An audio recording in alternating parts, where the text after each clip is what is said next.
Kolkata night Riders তো এইবারের আইপিএলে দারুণ খেলছে, অসাধারণ খেলেছে। কিন্তু এইবারের আইপিএলে কলকাতা নাইট রাইডার্স অলরেডি কিন্তু কোয়ালিফাই করে গেছে প্রথম দল হিসেবে। এখন ম্যাচ রয়েছে তাদেরকে, শনিবার দিনকে কিন্তু ম্যাচ রয়েছে কলকাতা নাইট রাইডার্সের। শনিবার না রোববার দিন, রোববার দিনকে ম্যাচ রয়েছে সন্ধ্যে 7:30 থেকে। রোববার দিন রাজস্থান রয়্যালসের বিরুদ্ধে যে ম্যাচটা রয়েছে, ওই ম্যাচে কলকাতার একাদশ কেমন হতে পারে সেটা কিন্তু এই ভিডিওতে বলবো। এবং এছাড়া এই ভিডিওতে এটাও বলবো যে কলকাতা ওই ম্যাচ জিতবে না, কী পরিবর্তন করতে পারে। কলকাতা নাইট রাইডার্সের যে ফিল সল্ট প্লেয়ারটা কিন্তু এবারের আইপিএলে অসাধারণ খেলছিল। ফিল সল্ট এবং সুনীল নারিন ভালো খেলছিল বলেই কিন্তু কলকাতা নাইট রাইডার্সের কোনো অসুবিধা হচ্ছিল না, তারা ভালো খেলতে পারছিল। এবার যেহেতু কলকাতা নাইট রাইডার্সের হয়ে সে নেই, বা মানে এই বছর মানে এখন সে চলে গেছে ইংল্যান্ডে, ইংল্যান্ডে যেহেতু চলে গেছে, এই জন্য গুরবাজকে এই ফিল সল্টের পরিবর্তে খেলানো হবে।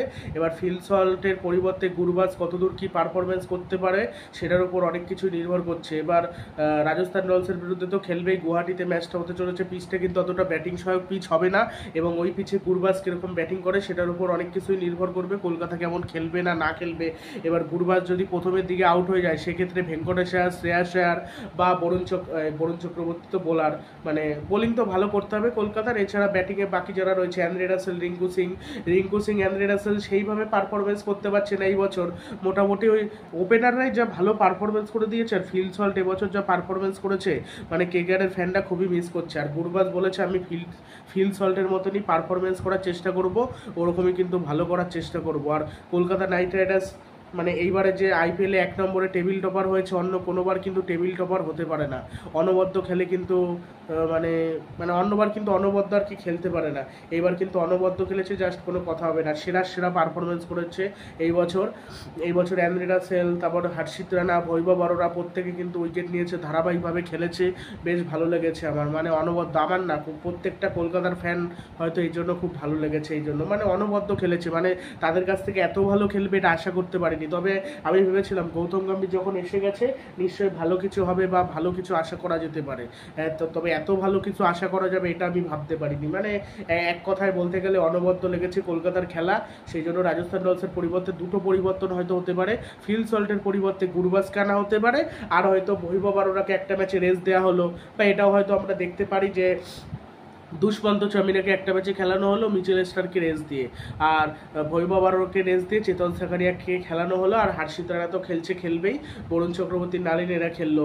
আর নারিন আর রাসেল যখন থাকবে না কলকাতা দলে, তখন যে কলকাতার অবস্থা কি হবে সেটা ভাবতেই আমার কেমন লাগে, সেটা ভাবতেই আমার ভয় লাগে যে ওদের ছাড়া কি অবস্থা হবে। ওরা একসময় খেলতে পারেনি, আমরা বলেছি যে নারিন রাসেল চলে না, কিন্তু এই বছর যা পারফরমেন্স করে দিল, এরকম ডেডিকেট হয়ে মানে পুরো নিজের সেরাটা দেওয়া এরকমই মানে প্লেয়ারদের আমি দেখিনি, মানে বিদেশি প্লেয়ারদের। এই সুনীল নারিন, অ্যান্দ্রে রাসেল, এদের পর দেখলাম আমি ফিল সল্টকে অনবদ্য।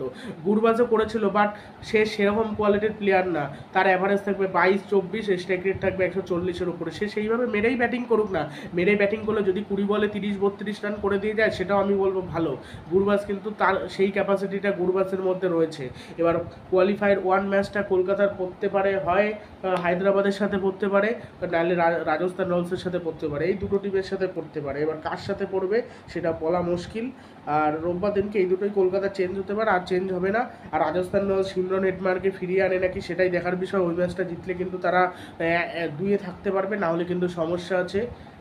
এই জন্য তারা কিন্তু 2-এ থাকার জন্য কিন্তু সেই ম্যাচে সিমরন হেটমায়ারকে নিয়ে আসবে। আর সিমরন হেটমায়ার আসলে কীরকম ফিনিশিং হবে সেটা তো তোমরা সকলেই জানো। আর জর্জ বাটলার নেই, জর্জ বাটলারের পরিবর্তে টম কোহল আর ক্যাটমোরেকে খেলানো হচ্ছে। টম কোহল আর ক্যাটমোরে সেইভাবে খেলতে পারছে না, কীভাবে খেলবে? মানে যে একটা ম্যাচেও সুযোগ পায়নি, একটা ম্যাচেও তাকে খেলানো হয়নি, হুট করে বললেই তো খেলা যায় না, এটা তো ক্রিকেট।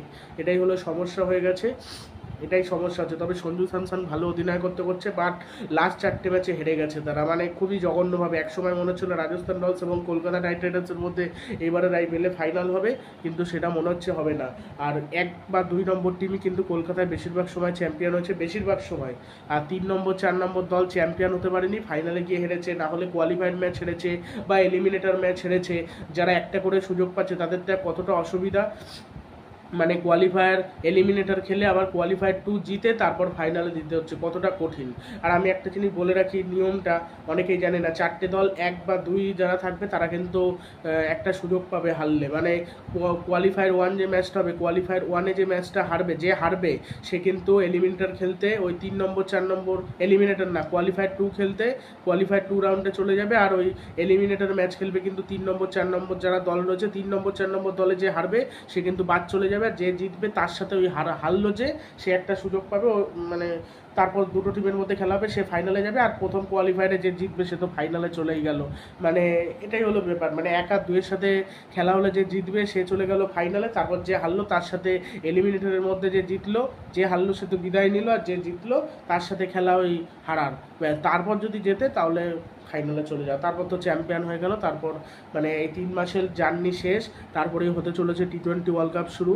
যে যার দলের হয়ে খেলবে, অ্যান্ড্রে রাসেল খেলবে ওয়েস্ট ইন্ডিজের দলের হয়ে, নিকোলাস পুরান ওয়েস্ট ইন্ডিজ। তবে আমি একটা জিনিস দেখলাম, ওয়েস্ট ইন্ডিজের যারা প্লেয়ার অনেকেই কিন্তু আইপিএলে মোটামুটি ভালো খেললো। অ্যান্ড্রে রাসেল তাও খারাপ খেলেনি, পুরান ভালো খেলেছে, এস রাদারফোর্ড সুযোগ পায়নি, আলজারি জোসেফ শুধু খারাপ খেলেছে, আর কে, আর ব্রহ্ম্যান পাওয়েল ওয়ান ডে না, টি-20 ওয়ার্ল্ড কাপে ভালো খেলে দেবে, সে তো অধিনায়ক। সিমরন হেটমার খেলে দেবে, সিমরন হেটমার দলেও রয়েছে, জ্যাসন হোল্ডার নেই শুধুমাত্র দেখলাম। আর আর সেরকম ওয়েস্ট ইন্ডিজের কেউ নেই, সুনীল নারিন তো ওয়েস্ট ইন্ডিজের বা টি-20 ওয়ার্ল্ড কাপে সে খেলবে না, সে বলেই দিয়েছে। আর আরেকটা প্লেয়ার কাইল মেয়ার্স, কিন্তু কাইল মেয়ার্স সুযোগ পায়নি, কাইল মেয়ার দলেই বোধহয় সুযোগ পায়নি। আর হ্যাঁ, সেই হোপও খেলেছে, সেরমভাবে খেলতে পারেনি, কিন্তু টি-20 ওয়ার্ল্ড কাপ বোধহয় দলে নেই সেই হোপ। আবার মানে ইন্ডিয়ার থেকে যারা যারা অন্য বিদেশি টিমগুলো বেশি বিধ্বংসী, বেশি সেরা আর কি, এটাই হলো ব্যাপার, এটাই পার্থক্য। অন্য ইন্ডিয়ান প্লেয়াররা যেমন ঝিমিয়ে খেলে, স্ট্রাইক রেট স্লো নিয়ে খেলে, কিন্তু অন্য বিদেশি প্লেয়াররা কোনো স্লো না। এই যে ফিল সল্টের স্ট্রাইক রেট 180, মানে অবিশ্বাস্য, যার সেরা। আগে যখন ক্রিস লিন খেলেছিল 139 হবে, তখনকার দিনে 139 মানে বিশাল, আর এখনকার দিনে 180 সেরা আর কি। আর বিরাট কোহলি তো প্রথম দিকে সুইপ টুইপ খেলছিল না, এখন স্ট্রাইক রেট বাড়ানোর জন্য সুইপ এগুলো খেলা শুরু করেছে, মানে অনবদ্য। বিরাট কোহলি যা শটগুলো খেলছে আর যেভাবে খেলছে, ও টি-20 ওয়ার্ল্ড কাপে বিরাট ছাড়া অন্য সবাইকে ভালো খেলতে হবে। আর বিরাট কোহলি নিজে বলে দিয়েছে, আমি যখন খেলা ছাড়বো তখন আমাকে অনেকেই দেখতে পাবেন না, তবে যে কয়দিন খেলবো আমি আমার সেরাটা দেবো। কথাটা ঠিকই বলেছে, তারপর তার খেলায় নিশ্চয়ই যোগ থাকবে না, তারপর তাও এখনও 3-4 বছর 5 বছর তো খেলবে, 2027 ওয়ানডে ওয়ার্ল্ড কাপ অবধি খেলবে। তার আগে টি-20 ওয়ার্ল্ড কাপ রয়েছে 2024, 2025 টেস্ট চ্যাম্পিয়নশিপের ফাইনাল রয়েছে, যদি ফাইনালে ওঠে ভারত, তারপরে আরও চ্যাম্পিয়ন্স ট্রফি রয়েছে, 2016 সালে টি-20 ওয়ার্ল্ড কাপ রয়েছে, ওয়ানডে ওয়ার্ল্ড কাপও বোধহয় রয়েছে, ওয়ানডে ওয়ার্ল্ড কাপ 27-এ রয়েছে, 2016-তে টি-20 ওয়ার্ল্ড কাপ রয়েছে, মানে অনেকগুলো 3-4টে আইসিসি ট্রফি রয়েছে, এগুলোতে নিশ্চয়ই খেলবে। তবে 2026 সালে টি-20 ওয়ার্ল্ড কাপ কোহলি খেলে নাকি সন্দেহ আছে, তার কারণ যেহেতু রোহিত শর্মা হয়তো টি-20 ওয়ার্ল্ড কাপ খেলবে না, এবং সিনিয়র প্লেয়ার বলতে বিরাট কোহলি একা, সে মনে হয় না টি-20 খেলবে বলে আর কি, টি-20 খেলবে বলে, টি-20-র কথা বলছি। সেক্ষেত্রে ওই রিঙ্কু সিং, তিলক বর্মা এরা হয়তো খেলবে। আর রিঙ্কু সিংয়ের এভাবে মানে এবার সেভাবে প্রয়োজনই হয়নি কলকাতা নাইট রাইডার্সের, তার কারণ অন্য প্লেয়ারই খেলে দিয়েছে। আর ভেঙ্কটেশ্বর কতটা গুরুত্বপূর্ণ এখন বোঝা যাচ্ছে, ভেঙ্কটেশ্বর বল করছে না, রমনদীপ সিংও কিন্তু লাস্টের দিকে ক্রুশিয়াল ইনিংস খেলে যাচ্ছে, ভালো খেলছে, দারুণ লাগছে। এখন দেখা যাক রোববারের ম্যাচটা জেতে নাকি কলকাতা নাইট রাইডার্স, তবে আমার মনে হয় কলকাতা নাইট রাইডার্স জিতে যাবে। তোমাদের কি মনে হয় সেটা অবশ্যই কমেন্ট বক্সে জানিও। আর রোববারের ম্যাচটা তোমরা মানে কে দেখবে সেটা অবশ্যই কমেন্ট বক্সে জানিও। ওইটা হয়তো হাড্ডাহাড্ডি ম্যাচ না হলে, রাজস্থান রয়্যালসকে হারিয়ে দিচ্ছিল কলকাতা, জর্জ বাটলার সেঞ্চুরি করে জিতিয়েছিল বলে, না হলে 224 রান কখনোই চেঞ্জ হতে পারতো না ইডেন গার্ডেনে। এবং সেই কলকাতার মধ্যে আলাদা তফাৎ, এবার শেষের দিকে কয়েকটা ম্যাচে ভালো ডিফেন্ড করছে, ব্যাট ভালো না করতে পারলো, অত বেশি রান না করতে পারলেও বল করে বা জিতে যাচ্ছে, যেটা অসাধারণ। মানে হাই স্কোরিং ম্যাচে যেটা হয় না, লো স্কোরিং ম্যাচে সেটা হয় 170-80, মানে একবার মনে হয় ওই দল জিতবে, একবার মনে হয় এই দল। আর ওই বড় রান যখন চেস করে না, তখন উইকেট পড়ে গেলে মনে হয় এই দল এমনিতেই হেরে যাবে, আর উইকেট যখন না পড়ে তখন মনে হয় না, এই রান হয়তো চেস করলেও করতে পারে, তার সামনেও যায়, কিন্তু যে চেস করতে পারে না, এই হলো ব্যাপার। সানরাইজার্স হায়দ্রাবাদ এইবারের আইপিএলে ভালোই চমক দিয়েছে, শুধু এইবারের আইপিএলে না, এর আগেও তারা ভালো করেছে, মানে আইপিএলে তারা কিন্তু বেশ ভালো পারফরমেন্স করেছে। আমি যদি রেকর্ডের কথা বলি, 2013 সালে তারা প্লে অফে গেছিলো, চ্যাম্পিয়ন হতে পারেনি। 2016-তে তারা চ্যাম্পিয়ন হয়েছিল আরসিবিকে হারিয়ে। অনেকেই ভেবেছিল আরসিবি হয়তো চ্যাম্পিয়ন হতে পারে, কিন্তু আরসিবির স্বপ্ন ভঙ্গ হয়েছিল 2016 সালে। আমিও ভেবেছিলাম আরসিবি যেরকমভাবে খেলছে আরসিবি হয়তো চ্যাম্পিয়ন হবে, কিন্তু তারা এমন দুর্ভাগা টিম, তারা চ্যাম্পিয়ন হতে পারেনি। 2017 সালে প্লে অফে গেছিলো আরসিবি না, হায়দ্রাবাদ। আর 2018 সালে রানার্স আপ হয়েছিল, চেন্নাইয়ের কাছে হেরেছিল। আমি জানতাম ও রানার্স আপ হবে, ওই মানে ফাইনালে ওঠার মতো টিম ছিল না। হায়দ্রাবাদ ভালো খেলেছিল, বাট কেকেআর তার থেকে অনেক ভালো খেলেছিল হায়দ্রাবাদের থেকে। 2018 সালে উঠে গেছিলো ভাগ্যের জোরে। তারপরে আমি ওই ম্যাচে জানতামই চেন্নাই জিতে যাবে। ওই ম্যাচে দেখার সময় পাইনি, ফাইনাল ম্যাচ। ওই ম্যাচে মনে হয় পরীক্ষা ছিল, ওই সময় পরীক্ষা ছিল না কি একটা যেন সমস্যা ছিল, আমি দেখতে পারিনি। আমি দেখেছিলাম চেন্নাই জিতে গেছি। ওই 2018 সালের ফাইনালটাই দেখতে পারিনি। 2016, 17 দেখেছিলাম, 19 দেখা, 20 দেখা, 24টা তো দেখবই, সবই দেখা, শুধু ওইটাই দেখতে পারিনি। ওইটা দেখা হয়নি শুধু। 2019 সালেরটা প্লে অফে গেছিলো হায়দ্রাবাদ, কিন্তু চ্যাম্পিয়ন হতে পারেনি। 2020-তে প্লে অফে গেছিলো, 2020-তে যেতেই পারতো না। মুম্বাই চোট্টামি করে, মানে ইচ্ছা করে আর কি, কলকাতাকে উঠতে দেয়নি। মুম্বাই চাইলে, তারপরে দিল্লি সাহায্য করলো আরসিবিকে। দিল্লি নিজেরা ওই ম্যাচটা জিতলে আরসিবি সেখানে 6টা জিততো, সেক্ষেত্রে কলকাতা যেতে পারতো। কলকাতাকে সেইবার কেউ সাহায্য করেনি 2020 সালে। না করেছিল মুম্বাই ইন্ডিয়ান্স, না করেছিল আরসিবি, না আরসিবি না, দিল্লি। মানে এই দুটো দল ভালো পজিশনে ছিল, টপ পজিশনে একদম। মানে আর তো এইবার বিদায় নিল দুটো দলই, ভালো হয়েছে। এটা ঠিকই আছে, মানে এরকম একটু, মানে কলকাতাকে সাহায্য লাস্ট কে করেছিল আমার মনে পড়ে না।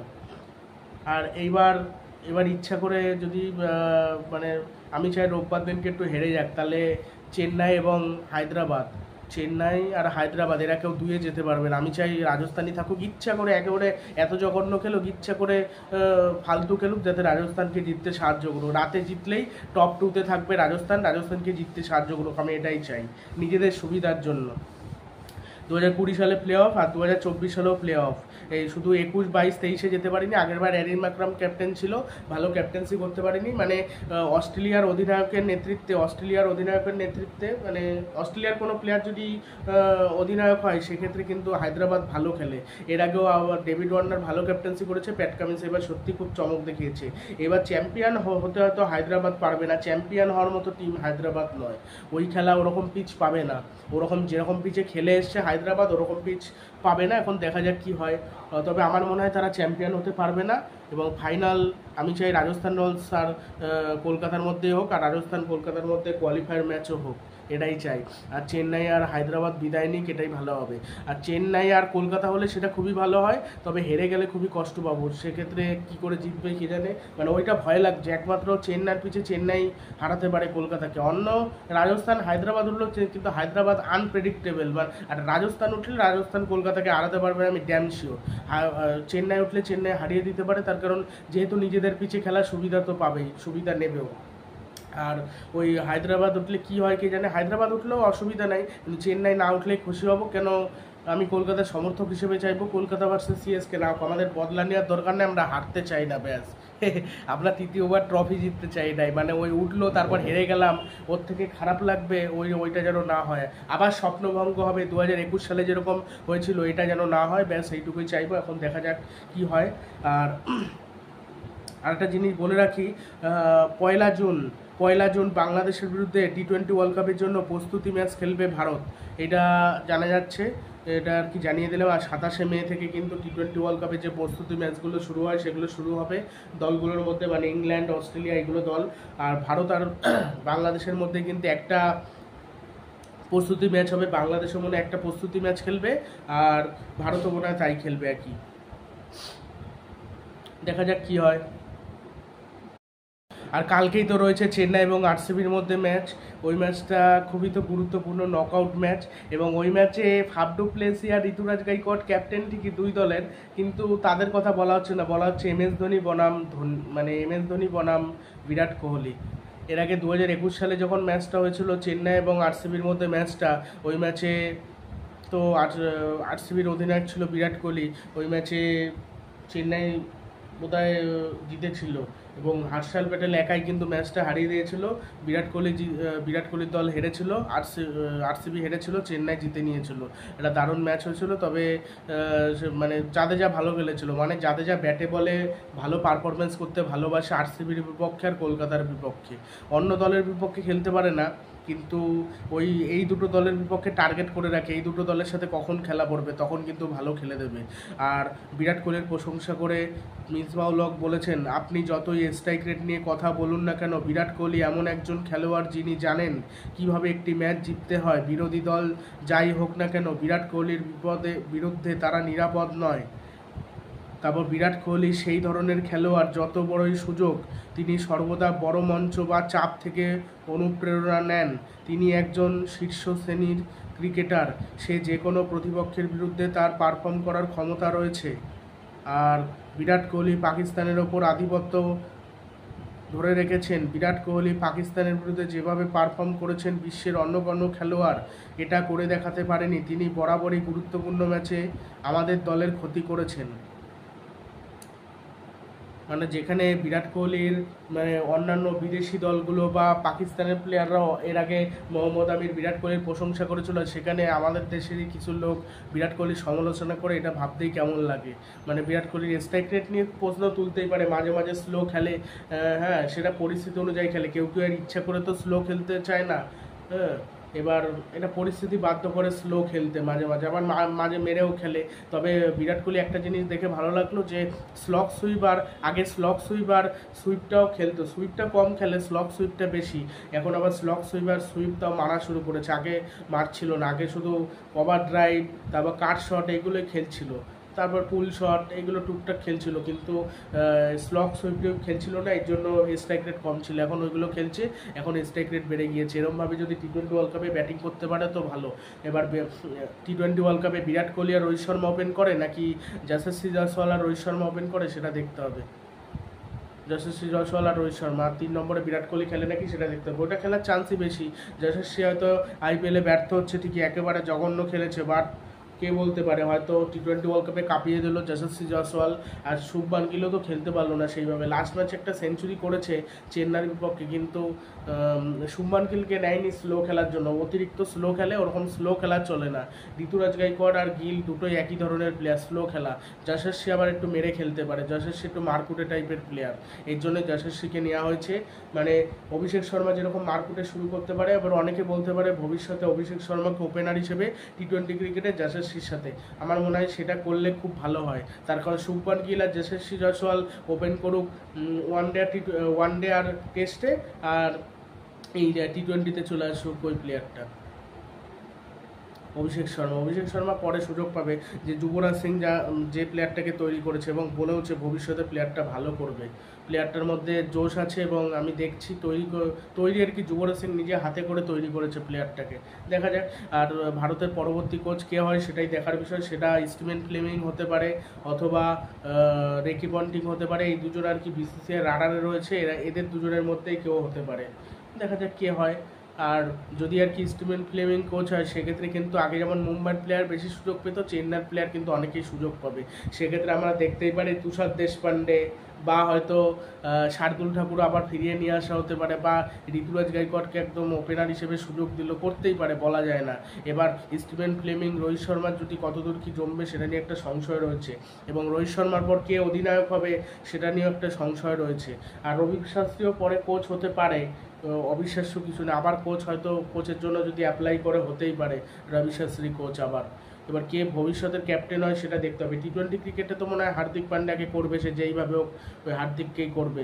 সূর্যকেও করা যেতে পারে, বুমরাকে সব ফরম্যাটের ক্যাপ্টেন করে দেওয়া উচিত, সব থেকে ভালো হয়।